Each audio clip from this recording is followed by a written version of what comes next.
So, my mother-in-law thinks she's the best cook on earth. No, really. Not just a great cook, not just talented, but like, if the culinary world had an Olympic Games, she'd expect a gold medal handed to her before the opening ceremony even began. And honestly, that might be fine, if she didn't also believe that everyone around her should worship her food. Especially her son, my husband, and me, her daughter-in-law. Now, don't get me wrong, I have nothing against Indian food, but I didn't grow up with it. I'm Chinese, so I'm used to totally different spices, textures, flavors. Some Indian dishes I absolutely enjoy, and I'm always willing to try something new. But certain meals? They're just not my thing. And here's the issue. That's not good enough for her. If I politely say, "Oh, I'm not very hungry," or maybe just a little, she takes it personally. Like personally. Cue the dramatic guilt trip. So, you don't like my cooking? Everyone else loves my food, but not you? Ma'am, I just said I'm full. I didn't say you burned it to a crisp. And here's the kicker. The first time I met her, day one, she looked me straight in the face and said, "I don't like Chinese food." Just like that. No nuance, no apology, just a blanket rejection of an entire cuisine with thousands of years of history and regional diversity. It threw me off. I mean, what kind of person meets someone from another culture and immediately goes, "Oh yeah, everything your people eat? Not for me." I didn't say anything at the time. I smiled, nodded, filed it away. But now, after being guilt-tripped at nearly every family dinner, holiday, or casual visit, it started to get under my skin. I'd sit there chewing through overly spicy samosas while she stared at me like I owed her a Michelin star. She'd watch me like a hawk, waiting for me to go back for seconds so she could finally validate herself. And if I didn't, if I sipped water instead of finishing a dish, cue again. The long sigh, the head tilt. It's okay. Not everyone appreciates real food. Real food? Really? So I decided, okay, if that's the game we're playing, let's play it both ways. Next time we visited, I brought my own dish. I didn't just show up empty-handed anymore. I'd walk in smiling, holding a container of homemade dumplings, or a bowl of congee, or sticky rice wrapped in lotus leaves. Whatever I was craving that week. And I didn't bring it just for me. I brought it for her. With the sweetest tone I could muster, I'd say, "I made this at home. I've been working on my technique. I'm so excited to share it with you. I hope you like it." She froze the first time, smiled tight, said she was full. "Maybe later," she mumbled, then disappeared into the kitchen. And I looked devastated, put the container down on the counter, slowly, looked her straight in the eyes. "Oh, you don't like my cooking?" She blinked again, didn't know where to look, so I kept going. "I know it's different, but it really means a lot to me.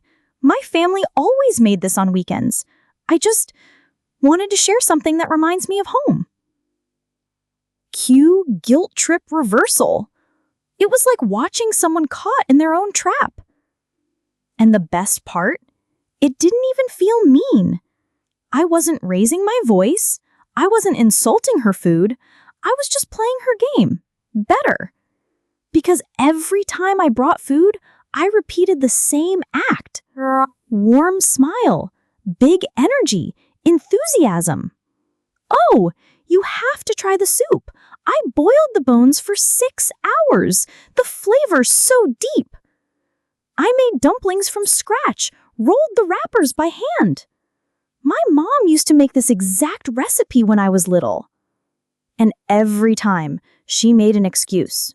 "Oh, I'm not hungry. I already ate. I don't want to mix too many flavors." So I'd wait a beat, let the silence hang in the air.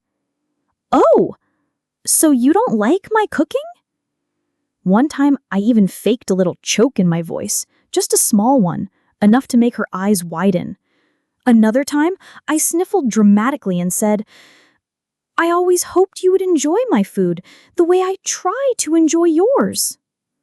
By the third visit, she was visibly nervous every time I brought a dish. And guess what? She stopped pushing her food on me. No more hovering with a serving spoon, no more awkward guilt trips, no more "why didn't you finish your plate" questions like I was in a restaurant getting judged by Yelp. It was like she finally realized, maybe it doesn't feel great when your food is dismissed or avoided. And my husband? He's been watching the whole saga unfold with a mix of horror and delight. Did you seriously guilt her over those egg rolls? You fake cried over lotus paste? Yes, I did.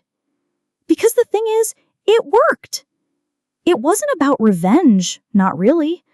It was about reclaiming a little bit of my dignity, about drawing a line without screaming, about showing someone what it feels like to be on the receiving end of something they've dished out 100 times. And honestly, it felt good.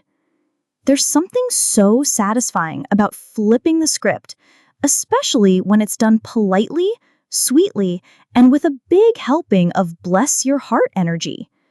She hasn't insulted Chinese food since. In fact, last time we visited, she asked me, "Do you have that soup recipe? The one with the ginger and chicken? It smelled interesting. Progress.